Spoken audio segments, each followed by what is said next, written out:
Are you kidding me right now, Miguel? We told you what went on around here. We told you the workings, what worked here, and you just suddenly think, oh, I'll just go straight to murdering a variant of Team Ruby. She was with the Godslayer. What if she relapsed? Do you want to have that responsibility? No! But none of us do! But Ruby, she was willing to change. She sacrificed her life to protecting the entire multiverse from an incursion, and you just go straight to killing people? We could have handled it. We could have waited for a moment, but you just went there and you pushed their buttons knowing full well the consequences. I can't believe it. And not to mention Waller gave me an earful away. So you're just going to excuse the fact that she was partially responsible for the death of Shay Cormac for everything? Do you not know what happened in my universe, in a bunch of universes before they came along? The more incursions happen, the more the omniversal barriers start to break. And once they start to break, they're all coming here. I know the rules! I know the rules!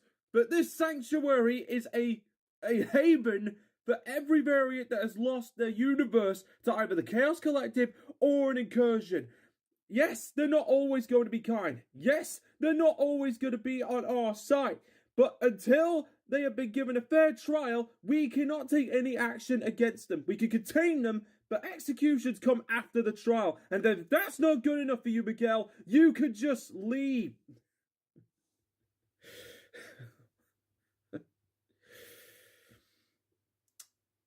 Harley, just because you've been given Tony's armor doesn't mean that you're Tony Stark. I'm not even give you the pleasure of firing me for his sake. I quit. This is not the place I wanted to be.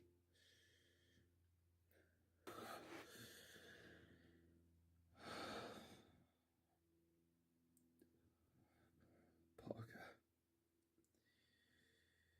Now I understand why you did what you did. Nothing's changed. I just traded one circus for another. I didn't think this Miguel would work, so why wouldn't this one do?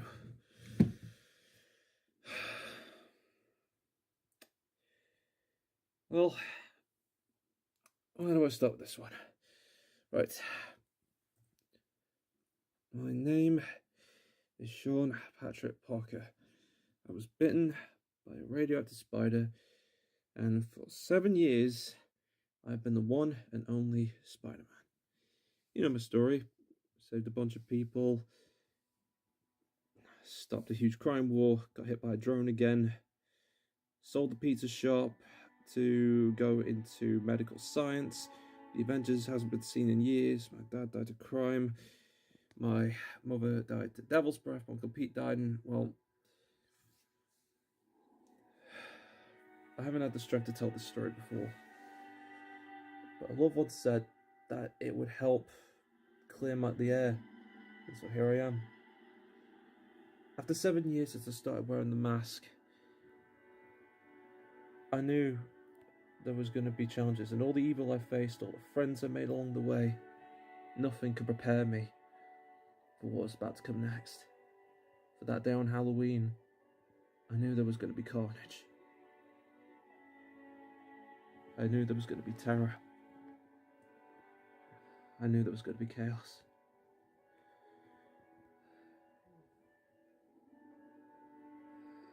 I hadn't had the strength to talk about this to anyone, not even those in the Spider Society, but today, I'm going to tell you now. This is a story where everything changed.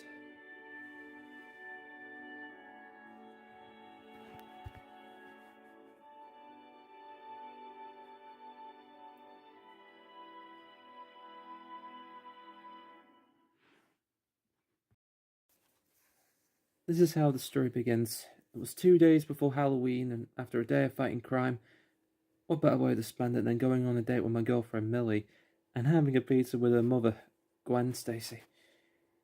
Gwen was my mentor when my uncle passed away, and she was like a mother even after mine passed away. Taught me the ways about being a spider hero. We reflected on things. And then Gwen asked when the time was, about to emerge where I would stand on my own 2 feet. And then I felt a little bit nervous, but after a bit, I knew that she needed the time to retire, to relax after all she did. I just kept my fingers crossed I was prepared for the responsibility of doing this on my own. Her dad, George, was ready to retire too. In fact, his party was just a day before Halloween comes around too. A day before, within those 2 days. Anyway, I'm getting sidetracked. So many good times. But life would soon turn around very fast when I found my brother Lloyd's company was given one hell of a makeover. Oscorp had been turned into the Alchemax Corporation, and Lloyd was replaced with a new CEO, Alistair Smythe. It was sad, but I'm glad that Lloyd has plans just in case of an emergency. He could use the break too. But my biggest surprise came in the form of a reformed Cletus Cassie, the Carnage Killer. He was in the raft during my uncle's time as Spider-Man, and now he's roaming free. With eyes on him at all times. Can't be too careful. If only he didn't catch on to the fact that I looked similar to my uncle back then. Sorry, sidetracked it again. It was the night I was on patrol, and something insane happened. A sludge monster brutalizing criminals, and I had to give chase. I hadn't seen anything like it. I told her, and okay, so, and to my surprise, that sludge monster had a girl inside.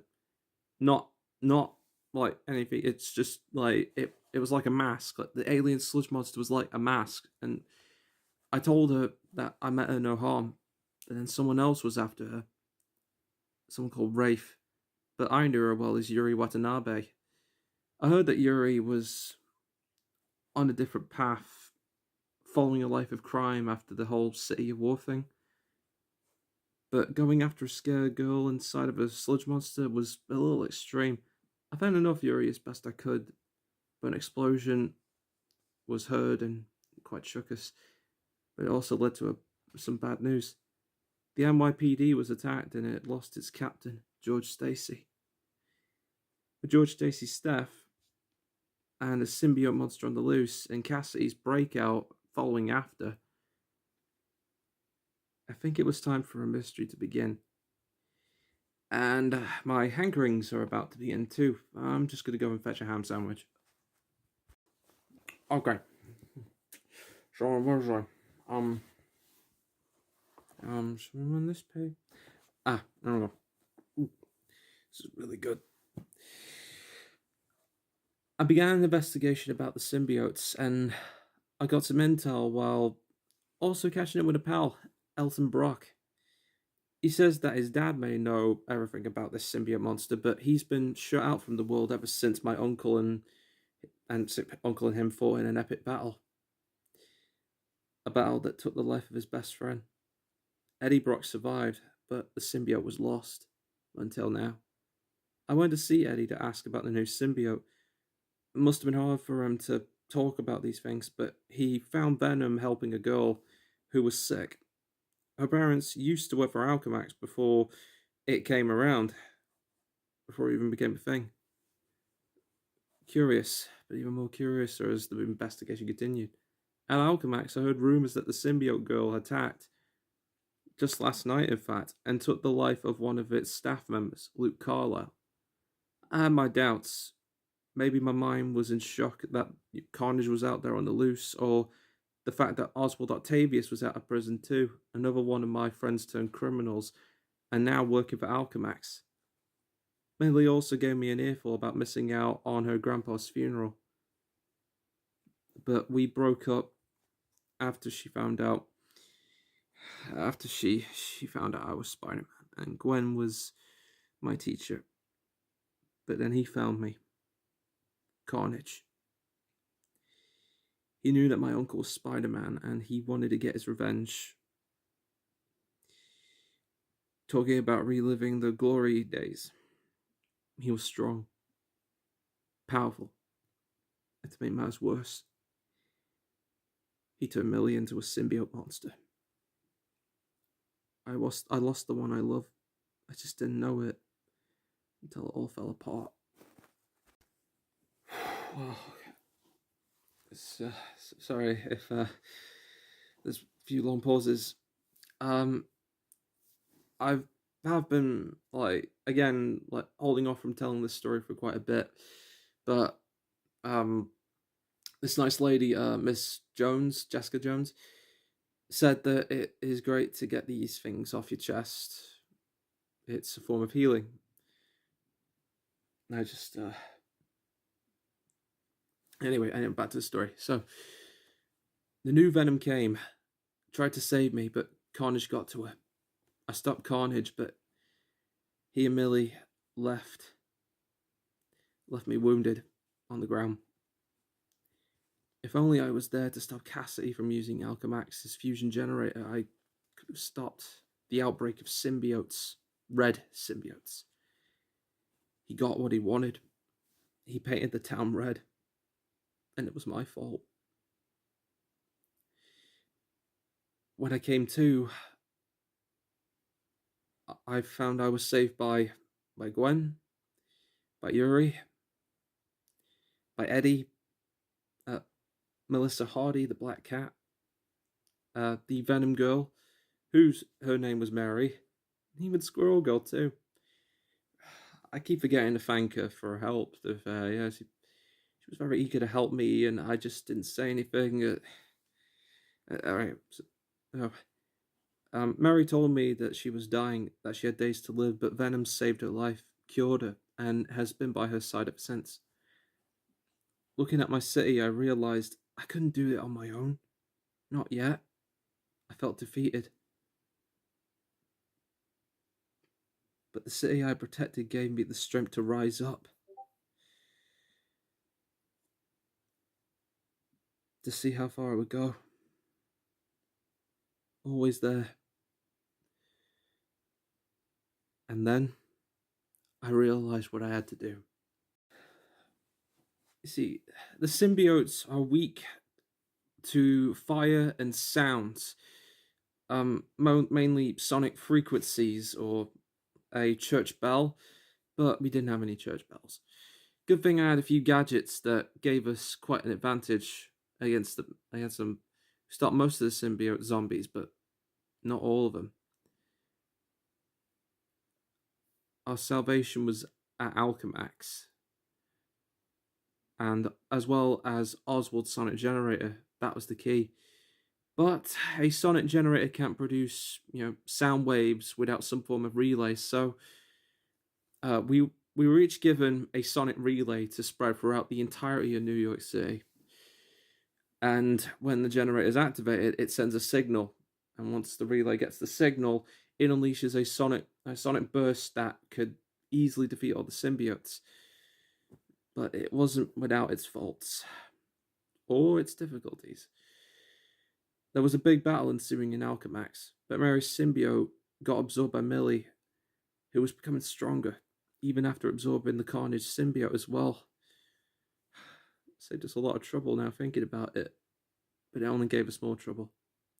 A new creature was born that day at Alchemax. A fused creature of terror and carnage. That was the birth of Callaham. And my girlfriend was in there. We all struggled. But Eddie came to talk to Venom, begging him to save Mary. It had been years since they talked. But Venom saved Mary in honor of his friend. I was hoping I could save Millie too. So did Gwen. She knew if the chaos continues, everyone was going to die. She took the next big step, gave us our city back, all at the cost of her life. I lost Millie. Cletus lost Carnage. But it wasn't over yet. Oswald came before us, revealed himself to be the mastermind of all of it. Of Mary's escape, of Carnage's breakout, and the symbiote outbreak. He was behind all of it. Except it wasn't him, no. It was the chameleon. The chameleon being Luke Carlisle, who wanted revenge on Smythe and my brother for exposing him as a con artist. Releasing Carnage, killing Oswald, and trying to frame Smythe for all of it. But he made one fatal mistake. The Carnage symbiote was mad and wanted Carlisle for dinner. Luke Carlisle was gone. What emerged afterwards was the monster arc.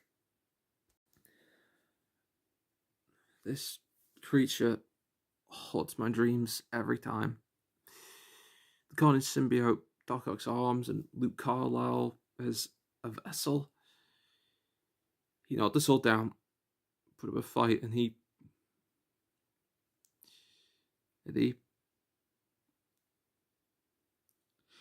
killed Gwen. She was trying to save me. At that point, I felt rage, sadness, and power all in one go. But despite all that, I tried to save Luke Carlisle, but he was nothing but bones. And the symbiote came after me. Luckily, with the sonic generator and relays at hand, and an explosion, we won. But that said, I mean, how could anyone say they've come to have won given what they lost?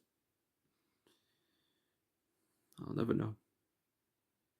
The smoke cleared, and the city was safe. Yuri turned herself in for all the crime she did, but I said I would come visit, even after she kind of saw my face. Yeah, it was some people say it's quite relieving. It's debatable, really, because of the whole secret identity thing. But then Gwen died in my arms.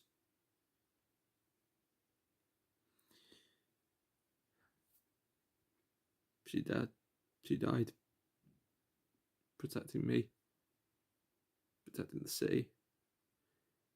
She was the greatest person ever, and I miss her very much. I thought after Uncle Pete, I thought I was stronger, but I couldn't save anyone. Couldn't save everyone.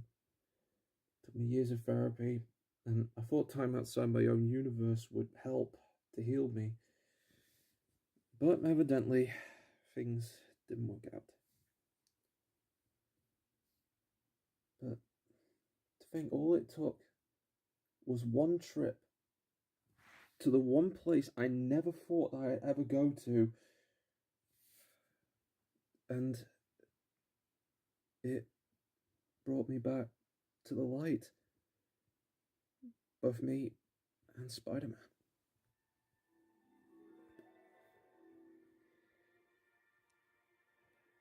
It was there, only there, did I truly realize what it meant to be Spider-Man. Apart from the great power and great responsibility, the hope in everyone's eyes that kept Uncle Pete and Gwen going, I finally saw it. And it was the greatest feeling in the world. When life gives you lemons, they found a way to make lemonade out of it. The public may not always see it that way, and it sucks that he had to handle it all on his own. But unlike Uncle Pete, I wasn't alone.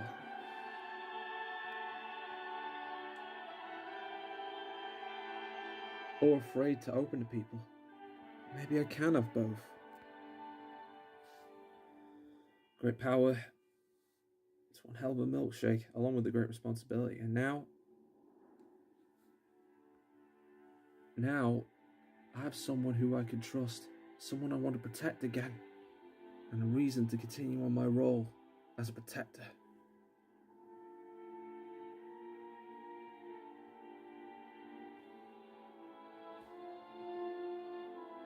This is Uncle Pete's legacy.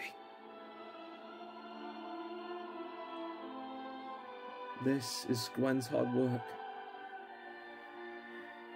And this is my choice.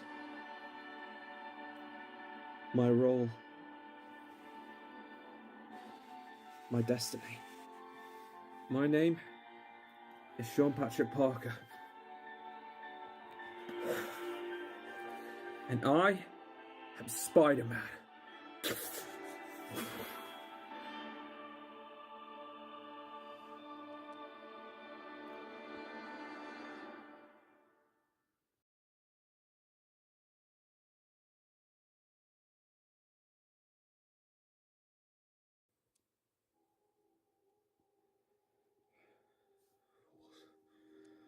All of them. All fools. Miguel O'Hara. We see you. I see you. You seem disturbed. Why? The Grand Creator is going to kill us all. He wrote this will be submitted to incursions and help all those he claims to protect. And that makes you angry. There is something I want to. If we were to work together, we could save everyone. Show me. It would be my pleasure.